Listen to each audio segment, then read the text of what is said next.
Hey everyone, it's Will, Gamer Dad, with another video for you. So, hoping that you're all enjoying the reduced pace of Another Eden now that we caught up to Japan. I assume that from now on, our updates will be in line with Japan, but that also should mean that the updates should be a lot slower every 2 to 3 weeks depending. Now that being said, we do have a relatively small update here, version 3.5.70. I believe that's actually a new version, so you will have to check the Play Store or App Store. You can correct me if I'm wrong. It's hard to keep track nowadays because I think we were on 6.0 last time. Now that being said, clearly the focus of this update is another style Oberon, aka AS Ewella. Now if you haven't already, make sure you like and subscribe to my channel. I really appreciate it. I also do have a Patreon account for those who want to support me this way. Again, Ewella being a newer version of an AS is going to have the Stellar Burst. She's still going to be a Crystal Lance unit with some water capabilities, but she'll have her Lunatic is a lot better than the normal style version. For those who got the normal style Ewella, she was okay at the point we got her, and she just kind of depreciated from there. Now that being said, Ewella AS looks a lot more powerful and can add some nice abilities to your existing Crystal team if you need the power on top of the units such as AS Alma and ES Thilly. Now, she does have Lunatic Plus, which activates Lunatic, gives herself Mind's Eye, so this is a Mind's Eye Lunatic, not the copy Lunatic that the normal style had. And apparently she can give a stack to your ally on the right, so if she's in slot 1, then it'll give to slot 2 and so on and so forth. And it looks like she can basically copy the flexibility and attribute of the unit to your right. So what that means is it should be copying the element as well as the weapon type. So almost like alter his Mina, but even more powerful if you really need to align her with other units in an elemental team, especially if you are relatively low in terms of roster construction. Not only that, she is quite powerful.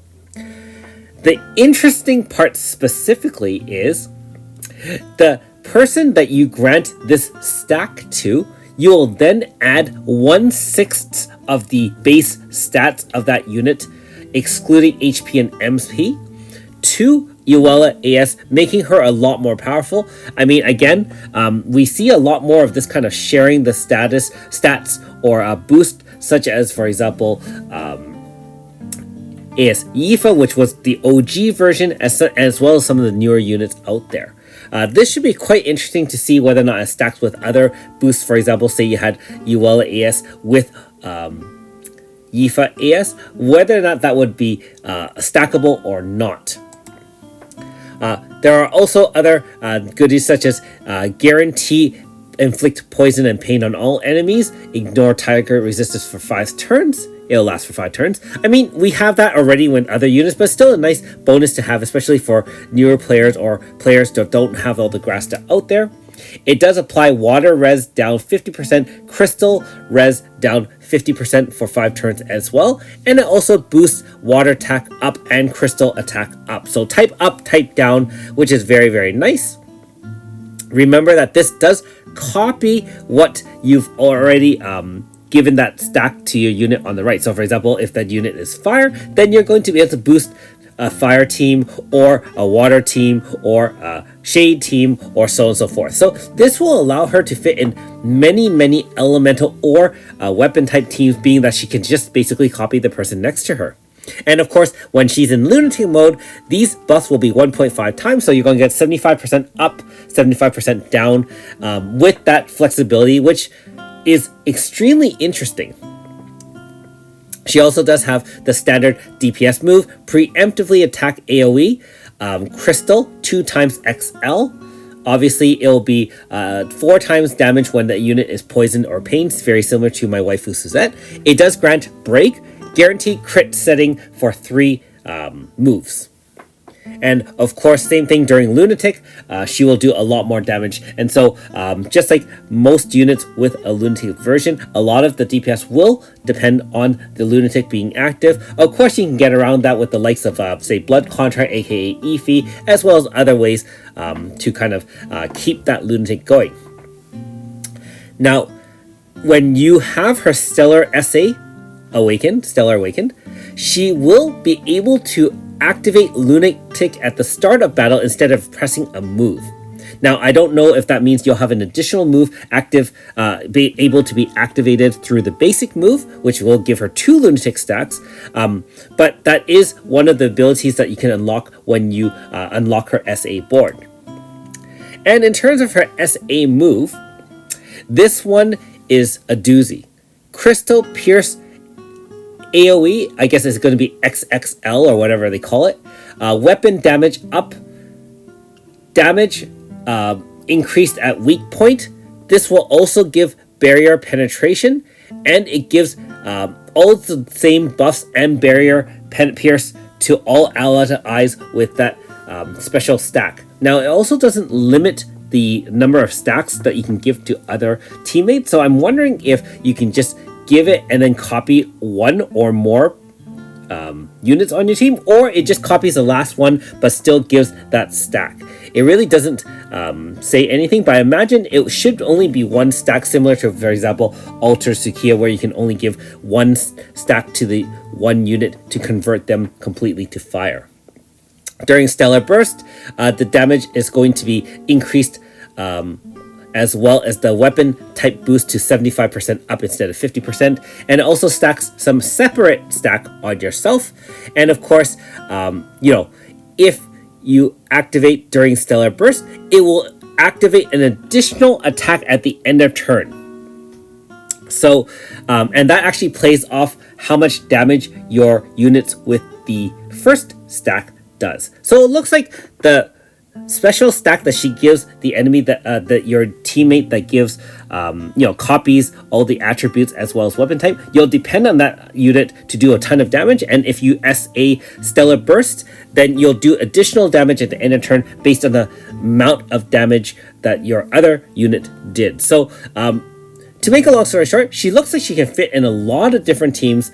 I don't think a lot of people have Ewella because she was undersummoned, I think, at the time. So this is a great opportunity to add a unit like this to your team for purely the ability to be flexible and put it anywhere on many different teams.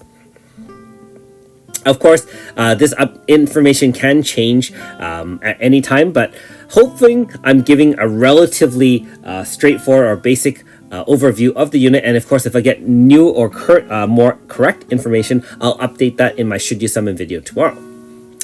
Now, based on that, of course, we will have the standard 3 times Fateful, 10% chance on the 10th pull, as well as the pickup bonus, which is like all SA banners. You know how that goes. And it looks like another 2 times Fateful encounter that allows you to get, look at those, many SA units, although it doesn't have any pickup bonus, you only get 1 stack, as well as some of the fun units we've seen in the past, such as Sesta, Ultra Shannon, Minolka, and Radius AS. So pretty interesting banner there. And again, you'll have the ability to round out your Crystal team. Again, no pickup bonus, unfortunately, but there is Alma AS and Thali ES, which I did mention will help, Ewella AS will add to that. And don't forget Mariel ES, which is the unit featured in Chapter 5 of the Apocrypha a while back. Standard thing, we'll have a free banner, probably 0.8, and hoping they boost the normal style to 0.4 as a 4.5. At least you have a chance to get an unawakened 5-star AS. Hey, for those who like Ewella, you can dress your cat up as it. So there you go. And don't forget, make sure you are doing your monthly trials. You do get 2 Meow coins every month, even as a free-to-play, by running one of those theater plays. So make sure you do that, as well as all the other monthly trials, I do have a video in my Back to Basics playlist that does discuss that. You do get a few Chronostones, but more importantly, get those all Cosmos star charts, which you'll definitely need because we'll never have enough of them as all these units are getting released. We can already replay Sazanka's character quest, and unfortunately, I haven't even done her third quest yet. It's been a while, so I will just say at this point, Happy Chinese New Year to those who celebrate that. Myself being Chinese, I have been quite busy with family events and other things, as well as just the normal amount of work and so on and so forth. And so, yeah, Eden has taken a back seat, which is not bad, being that, the content has been a little bit slower to come out. Still gotta catch up on a lot of the main story 3.0, killing those bounties and other things like that. Alright, so just a few different fixes here. You can read that on your own. But more importantly, are you planning to summon on AS Oberon? Are you planning to pass? Do you even have Ewella? And for those who already have Ewella, you notice that she has an interesting storyline with another Elven unit that we have seen from the Antiquity era. And so I won't spoil it for anyone who doesn't have it. However, I am aware of that interesting love triangle, shall I say. And so, as for myself, I do have Ewella in a normal style. She looks to be quite powerful, but honestly speaking,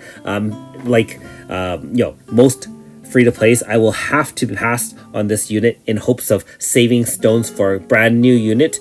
We will not have enough Chrono Stones to summon on every banner, and frankly speaking, probably won't have enough all Cosmos star charts to upgrade any of these. That being said, for those who are pulling, good luck. We'll see you tomorrow in the Should You Summon video. Of course, you can share all your results, good or bad or ugly. And, that's pretty much it. So, not much to do except to spend a bunch of stones. Hey, that's what your red envelope money is for. Anyways, thanks for watching. We'll see you next time.